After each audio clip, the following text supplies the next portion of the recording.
live. Kia ora koutou, ko Douglas Walker, toko ingoa. Welcome back to our second session for Level 3 NCEA Biology. Tonight, the wonderful Emma Campbell is going to be looking at speciation and taking us on a journey through that. If you've got any questions, please do pop them in the chat, and I will be monitoring those, and I'll either interrupt Emma and ask her those questions, or I'll collate them and ask them at the end. And big thanks to the Ministry of Education for supporting this. And if you haven't already seen it, you can go across to Study It. Study It's a website where you can type in questions and get help from other expert teachers like Emma. All right, thank you, Emma. Over to you. Cool. Kia ora, everyone. Thanks for the introduction. So if you didn't get a chance to tune into the Plants and Animals session that we ran last night, I am Emma Campbell, and I am a biology teacher over at Wellington Girls College. So tonight I thought I would take you through Bio 3.5, which is the demonstrate understanding of evolutionary processes leading to speciation. So pretty much how do we get new species forming? And it's worth 4 credits. So without further ado, I'll just share my screen with you.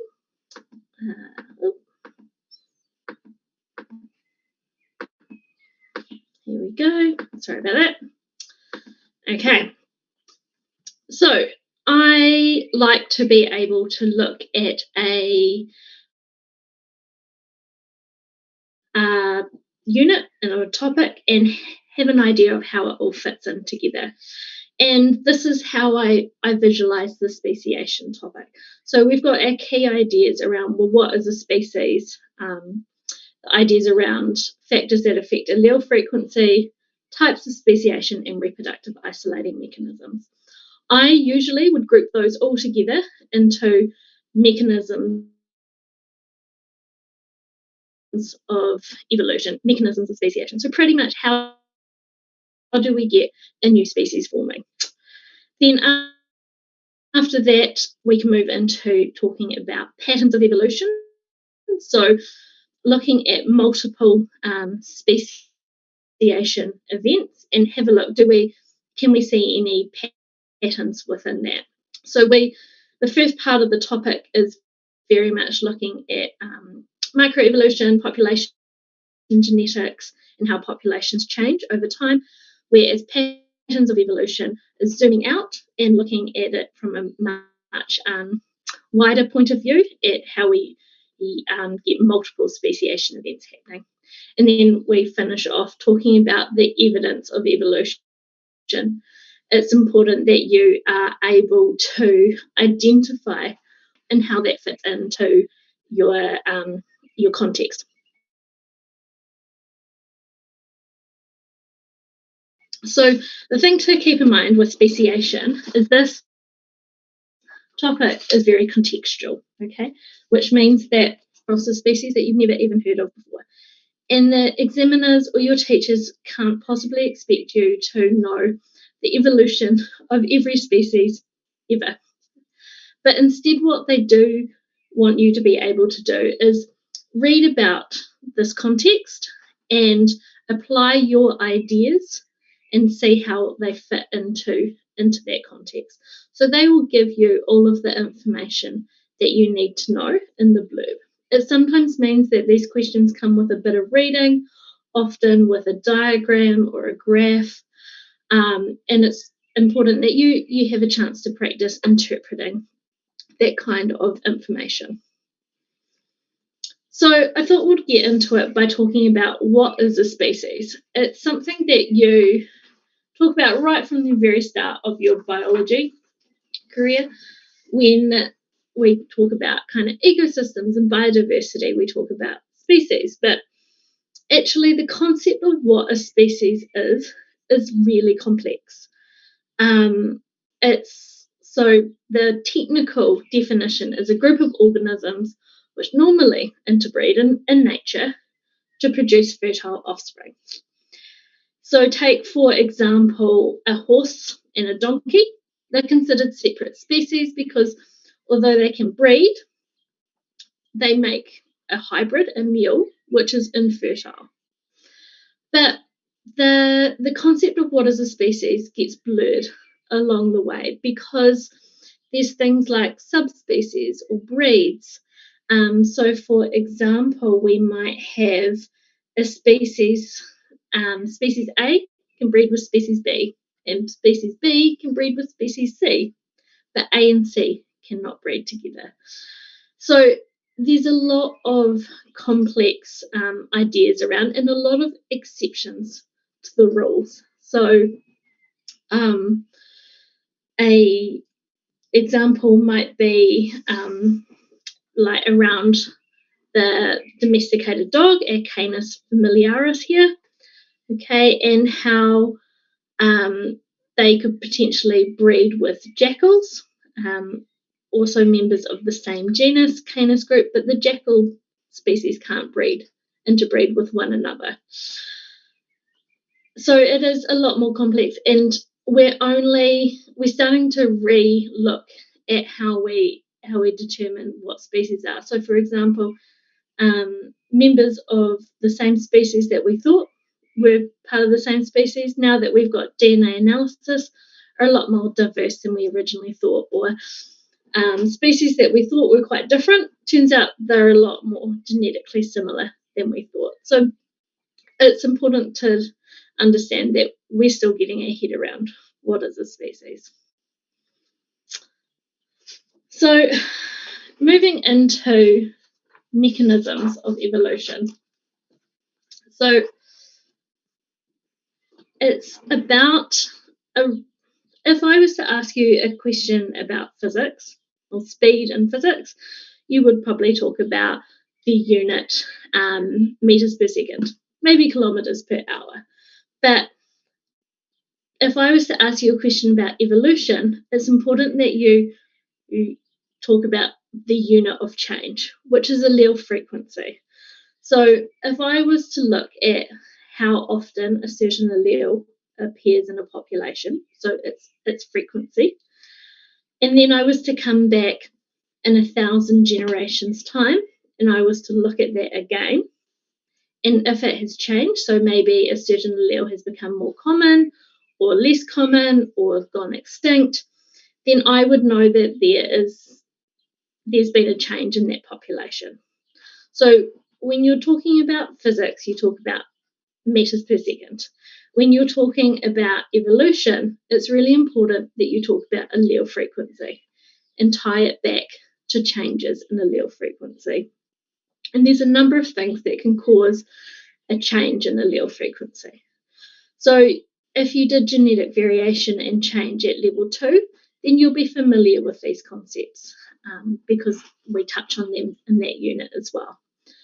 But the first is mutation. So mutation is our only source of new variation. It's the only way to bring in new alleles to a population. So it's about introducing new alleles into that gene pool. It can also be through gene flow, so movement of individuals from one population to another. They could be bringing in new alleles with them as well. Okay, genetic drift is another form of a factor that will affect allele frequency, and it's important to understand that genetic drift is through chance events. So this could be a chance event that causes a bottleneck, for example, when all but a small number of individuals are wiped out from the population. And it just so happens that all of the individuals that are taken out of this population carried a certain allele. Now, that allele may not necessarily have been selected against, but it was just purely by chance. Another example of that is also the founder effect. So individuals moving and colonizing a new habitat or a new environment may not necessarily be representative of the original parental population. Another interesting way that you don't often think about genetic drift is also independent assortment. It's completely random which alleles are passed down from parent into the gamete. And if individuals are having very few offspring, then it can be random. Certain alleles can be lost, and that's another completely random process. So the key idea around genetic drift is that it's random. It's a chance individuals are just unlucky, but also it is most obvious in small populations. So for example, if you have 10,000 birds and purely by chance you lose 5 birds in a storm, it's not going to have a dramatic effect on the allele frequency. But if you have 10 birds and you lose 5 birds by chance in a storm, then that could potentially have a dramatic effect and completely wipe out certain alleles, and the only way to reintroduce them would be once again through mutation. And then there's natural selection, and I think natural selection is one that people tend to be most familiar with. It's the idea of survival of the fittest, that certain alleles will give individuals a survival advantage, and so therefore they will be selected over time. Those alleles will increase in frequency in the population because the individuals carrying those alleles will survive, reproduce, pass them on to the next generation. But likewise, unsuitable alleles that make individuals unfit for their environment will be selected against, and we would expect over time to see them decrease in the environment. Okay, so that is the idea of natural selection. Natural selection comes in a number of different types of natural selection. So imagine I have a population of birds, and through mutation I have variation in the size of their beaks. Okay, some have small beaks, some have medium-sized beaks, and others have large beaks. Okay, stabilizing selection would be when those birds with medium-sized beaks are selected for, and those with small beaks or large beaks are selected against. So we would expect to see the medium-sized beaks increasing in allele frequency, and the small and large beaks decrease in allele frequency. Directional selection is when one extreme is favoured over the other. So maybe those with large beaks are selected for, and those with smaller beaks are selected against. Again, we will see that change reflected in allele frequency. And finally, we've got disruptive selection. So where the extremes are favoured and the medium is selected against. So those with small beaks or those with large beaks will be more likely to survive, reproduce, pass their alleles on to the next generation. We will expect to see them increase in allele frequency, while those with medium-sized beaks will be more likely to die, not to pass their alleles on, and we would expect to see it decrease in allele frequency. So they are at 3 different types of natural selection. So that covers the first 2 ideas. Like I said, this topic itself isn't actually that huge. It's just a matter of taking these ideas and applying them to an unknown context. So this is, what is a species, and how can a population change over time? What can be happening to drive that population? So a mutation, a gene flow, and natural selection, and a genetic drift. Now, if these changes build up over time, we may see these populations forming new species, and that is speciation. So speciation is the formation of new species.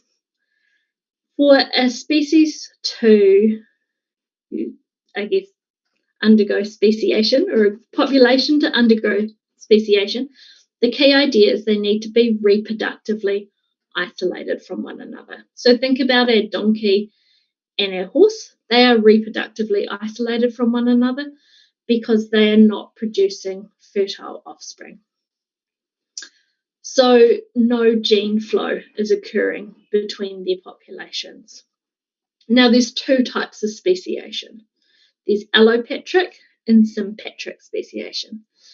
And as you can in biology, you can work out what these words mean simply by breaking them down into their different parts. So allo means different, and patric means homeland. So allopatric means different homeland. Sim means same, patric homeland, same homeland.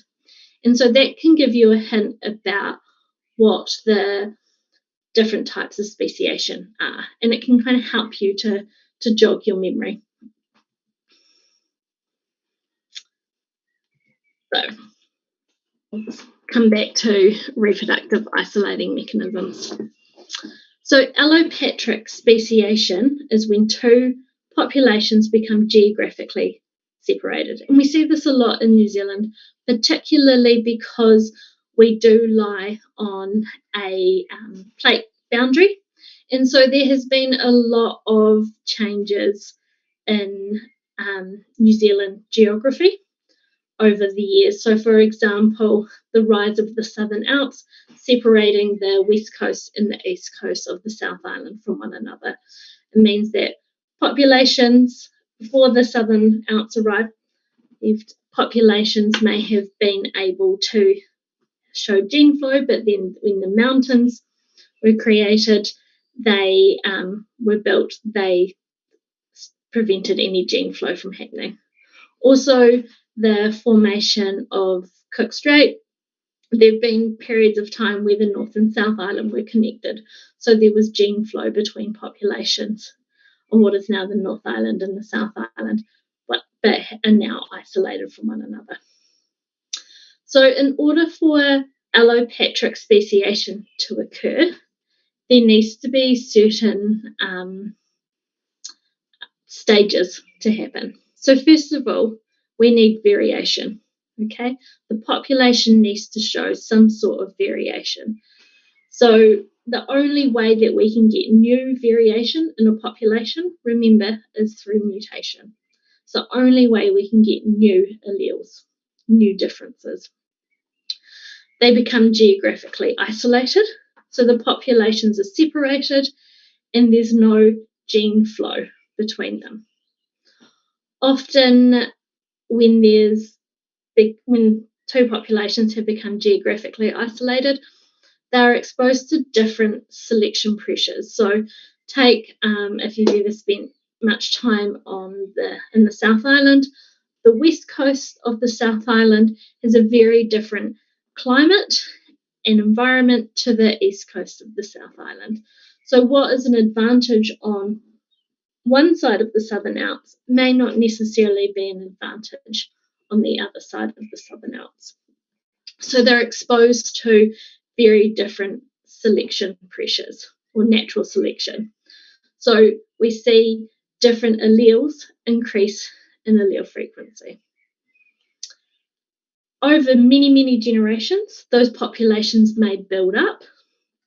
And even if they do come back together, the two populations do reform, those differences have caused such big changes that they're not able to interbreed with one another. So they've become reproductively isolated, not just geographically, but in other ways as well. So it's not all about geographic isolation. There are many different ways that a population can become reproductively separated. And these are our reproductive isolating mechanisms. So we've talked about geographical. So, for example, the rise of the Southern Alps would be one example, but there's a lot more to it than that. You can also get structural differences. So individuals are unable to breed with one another because of structural differences in their reproductive organs. So the egg and the sperm are unable to meet, essentially. Ecological differences. So this is what we see when individuals are not geographically separated. They live in the same area, but they fill different habitats within that. So think about, for example, birds that live in a forest canopy versus birds that live on the forest floor.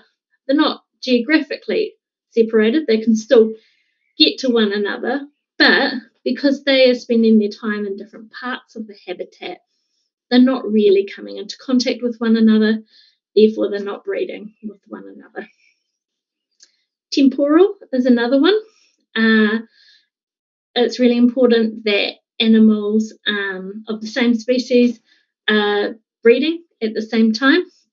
So if the breeding season for one population is occurring in February, March, and for another population, the breeding season is occurring in April, May, then they're not going to be breeding with one another because they're ready to breed at different times.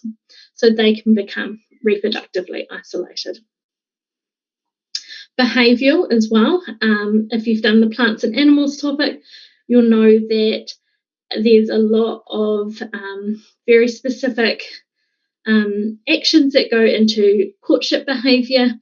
And if you are from a population that when you meet another individual from a different population and they have a different courtship behaviour and you're unable to recognise that, then you're not going to recognise that they are interested in breeding.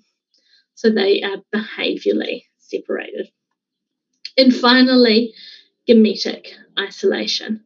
So this is what we experience when reproduction does occur, but the sperm and the egg are incompatible. So the sperm is unable to fertilise the egg. All of these are called pre-zygotic reproductive isolating mechanisms because they all separate populations before a zygote can form. Okay. However, often species can in fact breed and produce a zygote, but then are still reproductively isolated in other ways. So, for example, hybrid inviability. So this is what happens when two species will breed with one another and a zygote will form, but the embryo does not develop properly and dies during development. Okay. Hybrid sterility. This is what we see with our horse and our donkey, creating a mule. The zygote forms, the mule is born, it's able to survive, but it's sterile. And the reason for that is donkeys and horses have very different DNA. And so what is happening is when they're unable to undergo meiosis, so because the donkey DNA doesn't have a homologous partner and the horse DNA or horse chromosomes don't have a homologous partner, so they're unable to line up next to one another during meiosis, and therefore they're sterile. So meiosis doesn't occur. Then we have hybrid breakdown. We see this actually in plants. Most often it's when the two different species are able to reproduce. They produce a hybrid. That hybrid is actually fertile and is able to reproduce, but following generations have reduced fertility. So we see that in wheat species, actually, different species of wheat. So these are just some of the ways that populations or species can become reproductively isolated from one another. And once the populations are reproductively isolated, they can be considered separate species because there's no gene flow between one population to the other. Now, geographical reproductive isolation, that's that allopatric speciation because they're in different homelands. Everything else fits in under the next type, which is sympatric. They're still found in the same homeland, the same area, but there's another reason why they're unable to reproduce. So sympatric speciation refers to when two groups or two populations are reproductively isolated, but not geographically isolated. So any one of the other is prezygotic or postzygotic reproductive isolating mechanisms will be considered sympatric speciation. So allopatric and sympatric speciation, or a lot of speciation events, is really slow. It happens over many generations, okay? But also we can get instant speciation, and we'll talk about that in a wee bit. But before we do that, I want you to just have a look at how we can apply this knowledge to an exam question. So this is what I meant by often these questions come with quite a bit of reading, often a table, a diagram, and maps in this case. And so it's important that you really take your time to make sure you have your head around the evidence that they're giving you. So this particular question is about the two indigenous eel species in New Zealand, the short fin eel and the long fin eel. The examiners don't expect you to know anything about eels. Instead, they give you all of the information, and they expect you to be able to apply your knowledge of speciation and natural selection. So what I tell my students to do when you're posed with a question that's got a lot of reading is start out by reading the bullet points, because it means that you're going to know what you're looking for. Then go back and read all of the evidence, and then reread the bullet points to make sure you've got everything in place. You can start to highlight key ideas. You can start to make a plan, jot ideas down. It is important that you form a plan in these exams, otherwise you can end up going off on a tangent in the wrong direction. So, to save you having to read it all, essentially we've got two species of eels in New Zealand. We've got the short fin eel and the long fin eel. Okay, the long fin eel is found in rivers and streams, while the short fin eel is in more coastal areas. Both species of eel are born at sea, move into freshwater streams, and then once they are sexually mature and ready to reproduce, they head back out to sea to reproduce in the Pacific Ocean. Now, they do this at different times of the year. So the long fin eel leaves in April, whereas the short fin eel leaves in February, March. Once they have headed out to sea, they've spawned, they've reproduced, they do not return. Okay, so they die. Now, through tracking, scientists have discovered that the long fin eel and the short fin eel go to different places. So the long fin eel heads from New Zealand up into the Pacific and breeds between Fiji and New Caledonia, while the short fin eel heads up into the Pacific and reproduces or spawns in close to Samoa. Okay, it can take them about 17 months for their offspring to return back to New Zealand. Okay, so if we have a look at the bullet points, what is it actually asking you? So if you joined us last night, I talked a lot about how in biology, describing something is talking about the what, and explaining is talking about the how. And then your excellence comes in when you're linking different ideas together. Often in this question, the excellence comes in where you are linking your ideas to the evidence that they give you, to the context of the question. So the first thing, describe what is meant by the term species. So you're pretty much just going to say, what is a species? And so you can have a look at the definition. You'll define that species. Any two individuals that can reproduce and produce fertile offspring is considered to be members of the same species. The next part is explain the process of natural selection that leads to speciation. So pretty much, how have we ended up with two different species here, the short fin eel and the long fin eel? What did natural selection play a role in this?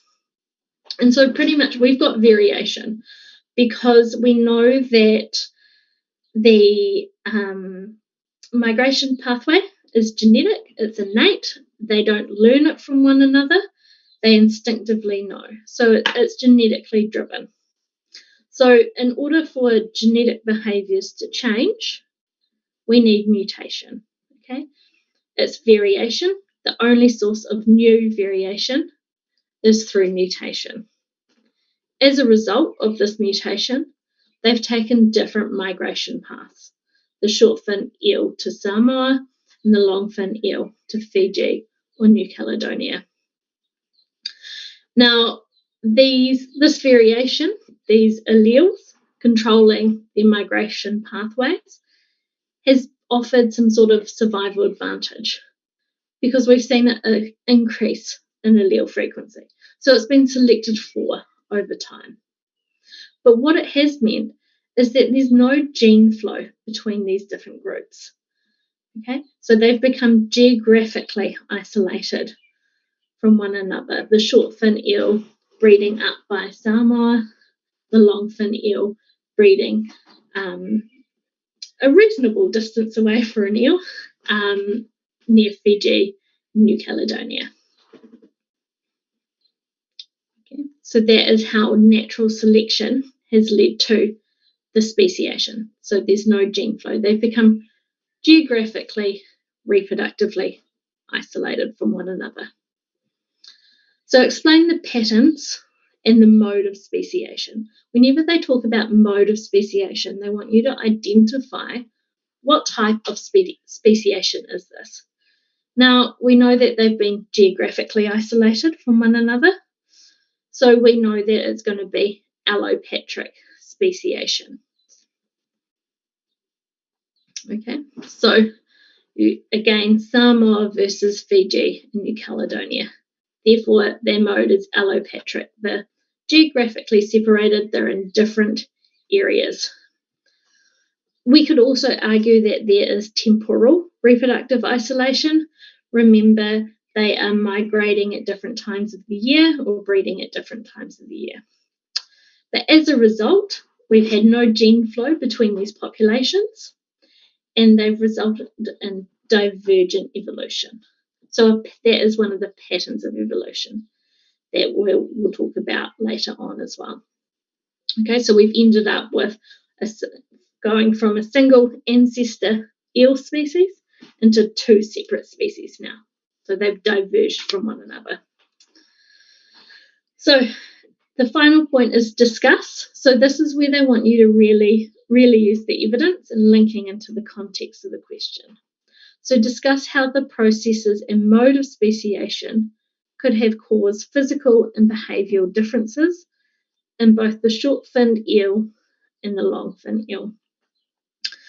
So if you think about the physical differences between them, it's to do with their fin length, the dorsal fin versus the anal fin, and the length that it carries along the body.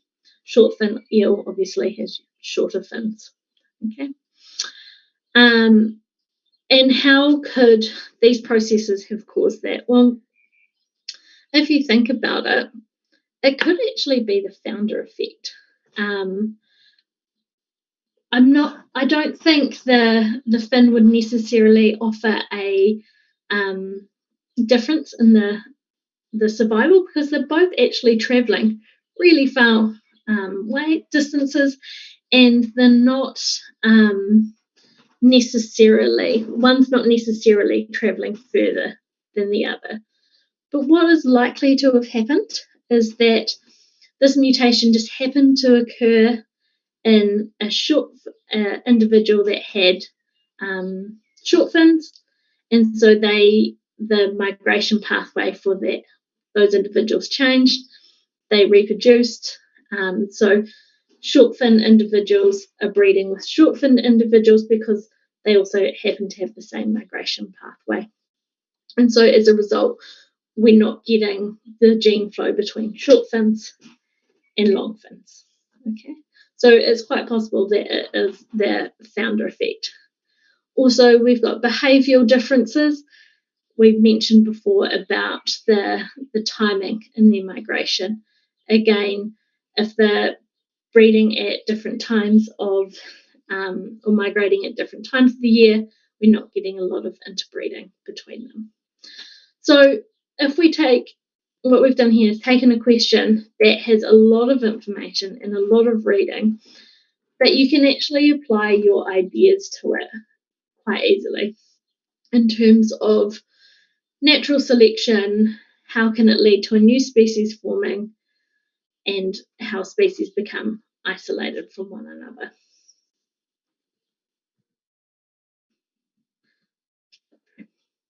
So I mentioned earlier about instant speciation, and there's a way that this can occur, and that is through polyploidy. So while allopatric and other forms of sympatric speciation could take many, many generations for these differences to build up and to be selected for over time to increase in allele frequency, the difference with polyploidy is that we can get a new species within a single generation. So ploid or ploidy refers to the number of copies of a chromosome in a cell. So you'll be familiar with the terms diploid and haploid. So diploid is when there's 2 copies of every chromosome in a cell. Haploid is when there's 1 copy of every chromosome in a cell. And then you get polyploid, which is when there's more than 2 copies of a chromosome in a cell. So it's kind of like a blanket term, so everything above diploid. So within that, you might come across terms like triploid, so tri is 3 copies of every chromosome. Tetraploid, tetra means 4 copies of every chromosome. Hexaploid, so on and so forth. But the overarching term polyploid just means many or more than 2 copies of every chromosome in a cell. So there's 2 types of polyploid. There's autopolyploid and allopolyploid. So auto means self, okay? So if something happens automatically, it happens self within the machine. So autopolyploid happens within a single species, okay? And what occurs is prior to meiosis, you'll remember from cells last year, learning about before any type of meiosis or mitosis, we need cell DNA replication. So prior to meiosis, we get DNA replication, where a DNA doubles when it makes a copy of itself. Then during meiosis, what happens is the homologous chromosomes will line up down the center of the cell, line up next to one another. So that is your homologous chromosome. You get one from your mother, one from your father, and they line up down the center of the cell. Now, usually what will happen is those chromosomes will then separate and go into the newly formed new cells, and then separate again into the gametes, and that's how we end up with 4 gametes produced during meiosis. However, what can happen in plants more so than animals is those that process doesn't happen. The homologous chromosomes line up next to one another, but for whatever reason, they don't separate. And we call this process non-disjunction, which pretty much is just a fancy way of saying they haven't split apart. So as a result, instead of getting a gamete that has one copy of every chromosome, we get gametes that have two copies of every chromosome. So in this diagram here, we've got a diploid cell that has undergone meiosis, but created a diploid gamete. So it's got two copies of every chromosome. If you take two diploid gametes, then you're going to end up with a zygote that has four copies of every chromosome. So it is a polyploid. Okay, so that is autopolyploid. We also have allopolyploid. Allopolyploid is, remember, allo means different. So allopolyploid is just polyploid that involves two different species. Now, this is when we create a hybrid and take it from being sterile to fertile. So here we've got an example with a radish. Okay, so this is a member of the radish group. Here we've got a brassica, which is a member of like the cabbage group, broccoli, cauliflower, that type of thing. So what has happened is we have taken this species, the radish and the brassica, and bred them together. And they've created a sterile hybrid. Okay. Now, this is sterile because the radish chromosomes are different from the brassica chromosomes, so meiosis can't occur.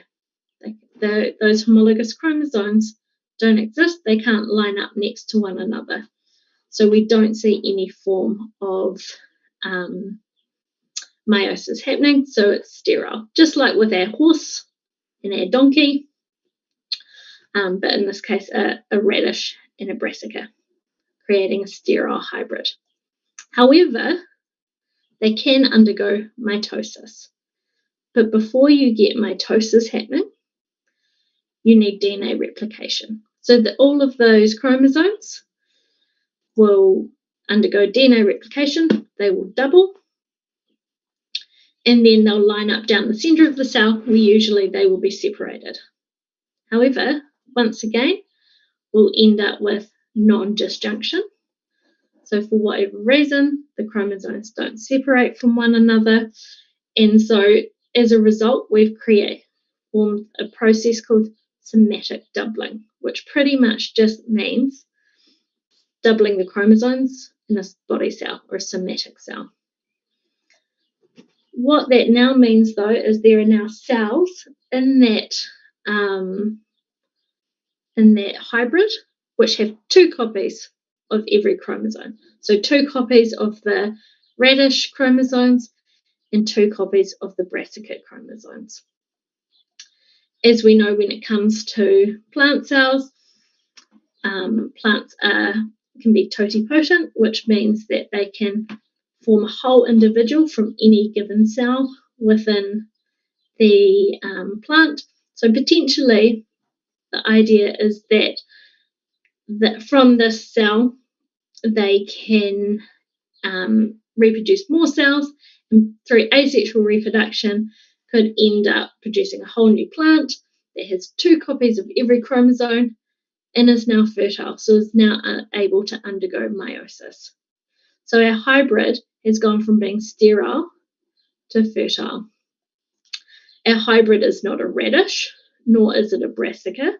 It's its own separate species that is now fertile. Okay.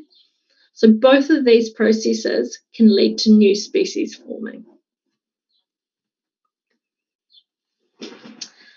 So if we have a look at a past exam question that has involved polyploidy, and this is about the four-wing saltbush. So it's a type of shrub that has undergone polyploidy, and it exists in a number of different forms. we can get the saltbush that is diploid, meaning it's got 2 copies of every chromosome in its cell. Tetraploid, it's got 4 copies of every chromosome. Or hexaploid, it's got 6 copies of every chromosome in its cell. Now, when scientists study these different variations of the saltbrushes, they notice that they live in slightly different habitats. Okay. So the diploid species or variety can only live in areas that have high water availability because it has a very low drought tolerance. Whereas hexaploid, for example, is able to survive in a habitat that is really dry because it can survive in really, it's got a really high drought tolerance. Okay. If we have a look at the bullet points of the question, you can see what they're asking you about. So first of all, describe polyploid and describe why the 4-winged saltbush polyploids are fertile. So pretty much, what is polyploid? That's where you're going to give your definition. Polyploid refers to any cell that has more than 2 copies of every chromosome. And why are these all fertile? Well, if you have a look at the table here, we've got 2 copies, 4 copies, or 6 copies. So we've got an even number of ploidy. We've got an even number of copies of chromosome.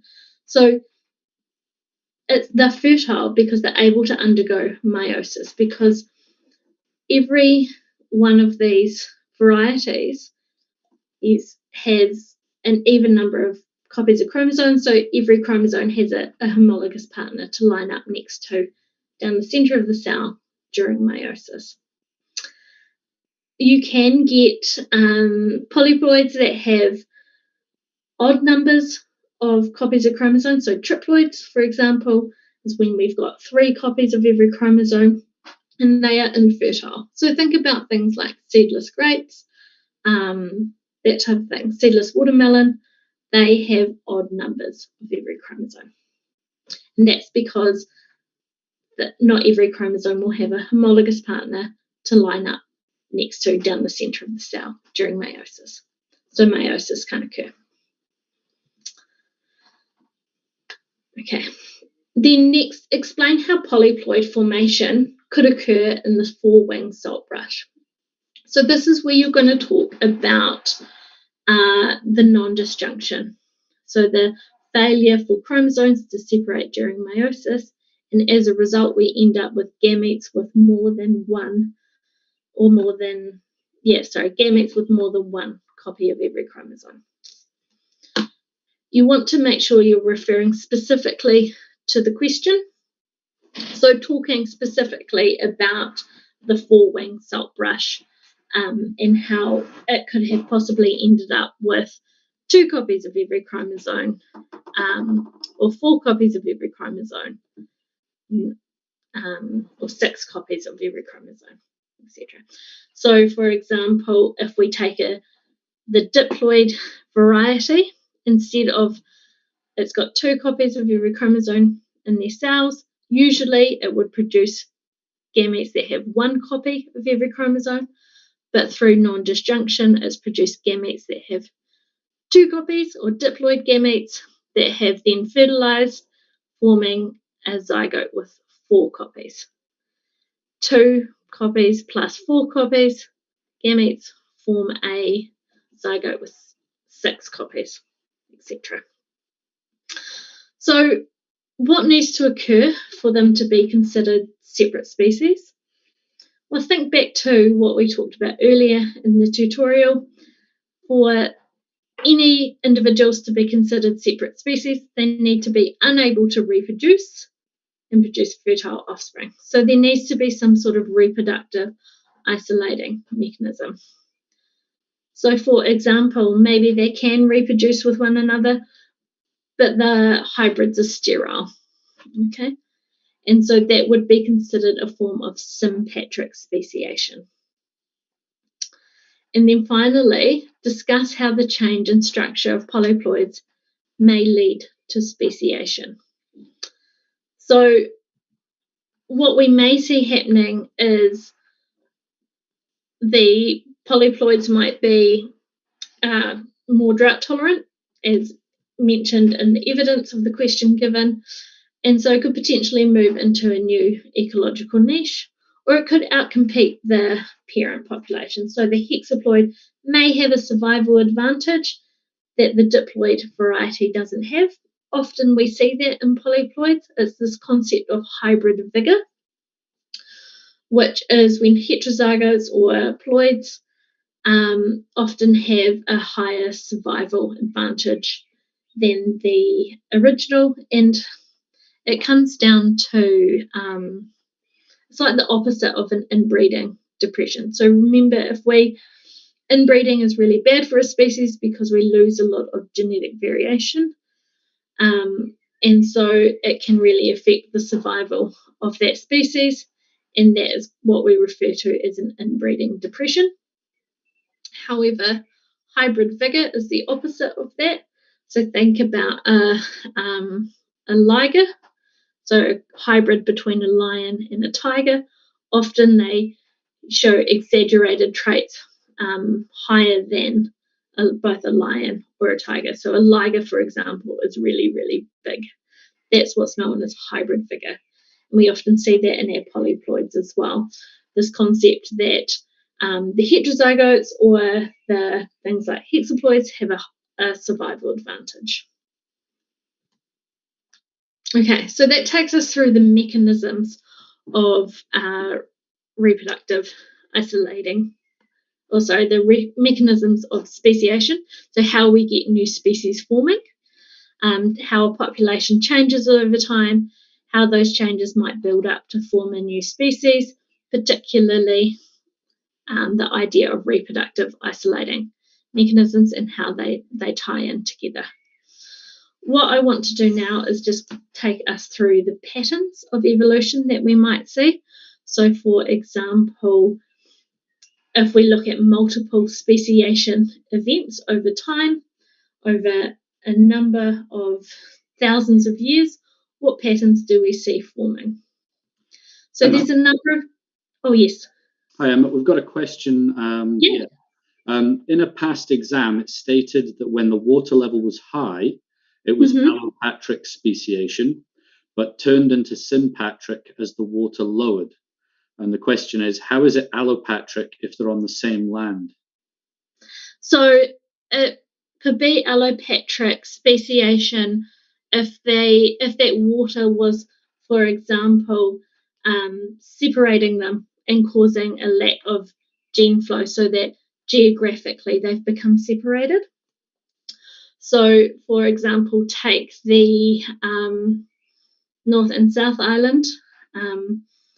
When the Cook Strait levels were low, there was a land bridge between the two, and so they weren't geographically isolated from one another because you could get gene flow between them, but there may have been something else driving speciation.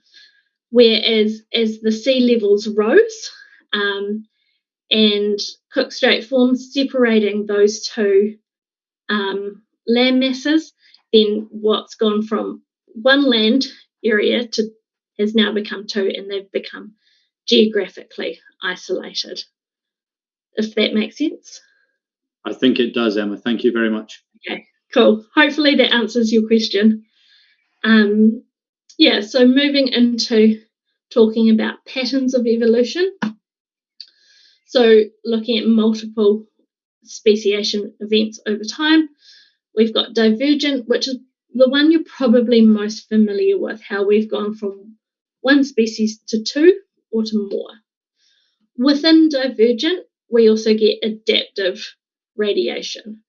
So adaptive radiation we usually associate with large changes over time, so large geographical changes. So the rise of the Southern Alps, for example, is when we've opened up a whole lot of new ecological niche, And so we've gone from one species to many, many different species. Another example of adaptive radiation would be the dinosaurs dying out, left a whole lot of ecological niche available. We had flying dinosaurs, we had swimming dinosaurs, we had carnivorous dinosaurs, herbivorous dinosaurs. And once they were wiped out, there was a whole lot of newly available roles within ecosystems. And so they were filled by mammals. So what would have started as a single mammal has spread into many, many, many different species of mammals. So that's a form of adaptive radiation. And we see that quite a lot in New Zealand because we've had such a tumultuous history of our geography. So the changing sea levels, for example, the rising of the Southern Alps. There's been a lot of changes in New Zealand history, in our geographical history, which has opened up a lot of ecological niche for our species. Convergent evolution is when we've got unrelated species, but they resemble one another. So take a shark and a dolphin, for example, to look at. They're quite similar, but those similarities are very surface level. When you get into, I guess, the internal processes within the organisms, one's a fish, one's a mammal, and so although they look similar, they have very different kind of internal structures. So we refer to those internal structures or those similarities as being analogous structures. Okay, and the reason we see that, so like the streamlined body, the dorsal fin, the tail, is because there's similar selection pressures. So what is an advantage to a shark is also actually an advantage to a dolphin as well. The flip side of that is what we see in divergent evolution is homologous structures. So that is where we've taken certain structures and they have changed to allow species to fill very different ecological niche. So the advantage, the classic example of that is the pentadactyl limb. So your arm and hand is made up from a number of different bones, but roughly 5 groups of different bones. Lots of mammals, or all mammals tend to have that same kind of general limb structure, but in different proportions. So, for example, a bat will have same bones, but very different proportions to give structure to their wings. A mole, which digs, will again have same bones, but different structure, different proportions. So they're homologous structures. The next type would be parallel evolution. So this is similar to convergent evolution, but it involves related species sharing similarities, but those similarities evolve independently of one another. Parallel evolution and convergent evolution are quite closely linked. It just depends on how far back you're considering them to be related. So, for example, porcupines. We've got 2 different groups of porcupines, Old World porcupines and New World porcupines. Both lots of porcupines had quills or spikes. Their quills, develop or evolve independently from one another. So it evolved independently in Old World porcupines and then in New World porcupines as well.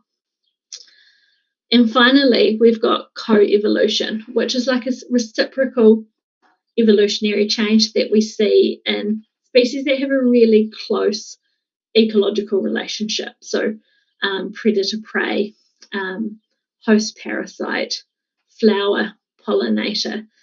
It's it's when a change in one species acts as a selection pressure to cause a change in the next one. So, for example, a change in a flower shape is going to act as a selection pressure to cause a change in maybe the beak shape of the bird that pollinates it. So it's sometimes referred to as the evolutionary arms race. The other thing that you might be asked to comment on is rates of evolution and how quickly we see this happening. And so there's two I guess, rates that you can look at. One is gradualism. So gradualism is when there are small but regular changes, and we associate it with lots of like intermediate species.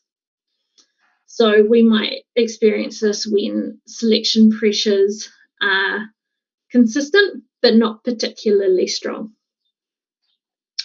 Then we've got the punctuated equilibrium. Sorry, that should say punctuated equilibrium up the top there. That's where we've got long periods of no change and then rapid periods of speciation where there's a lot of change. And we associate those periods of rapid change with a really strong selection pressure driving that. And then once again, long periods of no change. So when you're talking about punctuated equilibrium, lots of people talk about the periods of time where there's rapid change, but it's also the long periods of no change. And it is important that you include that as well. That it's referred to as the stasis, so no change. So that takes us through those patterns of evolution that we might see when we look at multiple speciation events. And then you want to consider the evidence that you'll be asked to draw upon.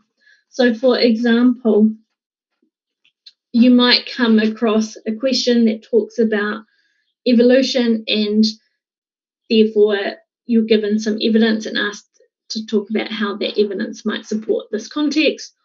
Or you might actually, it might be a bit more subtle than that, you might be given a table of like DNA, genetic differences, and then asked to include that in the context. So it's important that you recognise what could potentially be evidence.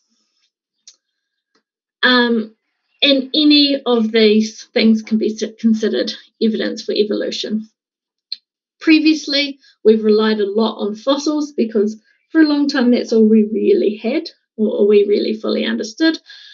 But using fossils is, although helpful, it leaves us with a lot of gaps. I kind of sometimes think about it as trying to watch a movie just by looking at a couple of different like screenshots of what's happening in the movie. It tells you what's happening at a certain point, but it doesn't necessarily tell you what's happening between these different points. Comparable structures is another one. So we've talked about homologous structures. That's like the pentadactyl limb in mammals. So when they have similar structures, but they've changed slightly to allow them to survive in their ecological niche. We've got analogous structures, which is when we've got superficial similarities, like our shark and our dolphin. But if you were to look at the internal workings within those species, you'll see that they're actually quite different. And we've got vestigial organs, which are structures that are no longer required, but are like kind of like the leftovers within the organism. So, for example, a whale has a very small pelvis and hip bones within the body. It is not functional, but there's been no selection pressure to make it completely disappear. Again, like snakes have little nubbins on their body, which used to be when their ancestors had back legs. In humans, we see vestigial organs in our tailbone and in our wisdom teeth, back from pre-human times where our ancestors lived a very different life and in a very different ecological niche. Biogeography is another one that we can look at. So looking at what species are found in what areas, that can tell us a lot about how species have changed over time. But more and more, we're relying on genetic analysis and filling in a lot of gaps with DNA analysis. So, as I mentioned right at the very start of the topic, individuals that we thought were the same species are actually quite genetically distinct from one another, and individuals that we thought were quite different from one another turns out are genetically very similar. So it's important to be able to recognise where the important role that DNA is playing in helping us fill in those gaps, particularly the gaps that the fossil record has left. So just before we finish off, we've got one last question that I thought we'd go through, and this is about the oceanic cricket that lives in the Hawaiian Islands. So once again, the examiners don't expect you to know anything about this species. It tells you everything that you could potentially need to know. So essentially what happens with crickets is they rub their wings together and it produces a very distinctive noise. And they use that to attract a mate. However, it also attracts parasites. So those individuals that have the trait where they've got that distinctive noise are prone to being parasitized by this parasitic fly up here. However, what we've seen is variation, where there are species of crickets in Hawaii where the noise doesn't exist, so they have another way of attracting a mate, but they also don't get the parasite. Okay. So if we have a look at the questions here, suggest how the flat wing phenotype may have arisen. So just like with any kind of variation, we see that in order to get a new variation, we need mutation. That mutation is providing an advantage because it means that they are avoiding parasites. Sorry, it says predators, but it should say parasites. And so they have an increased chance of surviving. The individuals that carry this mutation or carry this phenotype are more likely to survive by avoiding these parasites, and therefore that is going to be selected for over time and will increase in allele frequency. If you have a look at the question, you can see that this trait exists on 2 islands. The first island is 96% of the crickets have it. The second island, 45% of the crickets have it in Ohau. So why would we see different proportions on different islands? And there's a couple of different reasons for that. One could be to do with the strength of the selection pressure. Maybe one of the island has a lot higher density of parasites, and so that selection pressure is much stronger. Those that do produce noise are going to attract a lot more parasites because there's so many of them on the island that they have a higher chance of being parasitized, of dying, of not passing that trait on. Or it could actually be the time that since the mutation occurred. One, it could have occurred more recently on Ohau Island than on the other. Cool. And then finally, discuss what DNA evidence scientists might need to show that this is convergent evolution, to show that it evolved independently on the 2 different islands and not just simply crickets moving from one island to the next. And to do that, you're going to look at DNA analysis. The chances of it happening, the mutation happening in exactly the same place in the genome, and in exactly the same way is very, very, very small. So what's much more likely to have happened is that the mutation has occurred in different genes that controls the wing structure. And so scientists could run DNA analysis and look for the differences between the crickets on the two islands. Okay, so they might find that different genes have been selected, have been mutated, but because both islands have this parasite, they've got a similar selection pressure. So it's both been selected for over time. So hopefully that has helped you to get your head around some of the ideas around this topic. It is a very quick crash course into it. But I think the best thing that you can do is practice exam questions and practice kind of interpreting the context of the question and applying your ideas to that context. Thank you so much, Emma. Wonderful presentation there. Loved the images. And you drew on so many really cool examples throughout that. I was just wondering if a student wanted to know, or a non-student perhaps, wanted to dig into some more cool examples of speciation, are there any video resources or places you might direct them to in order to expand on that? Yeah, definitely.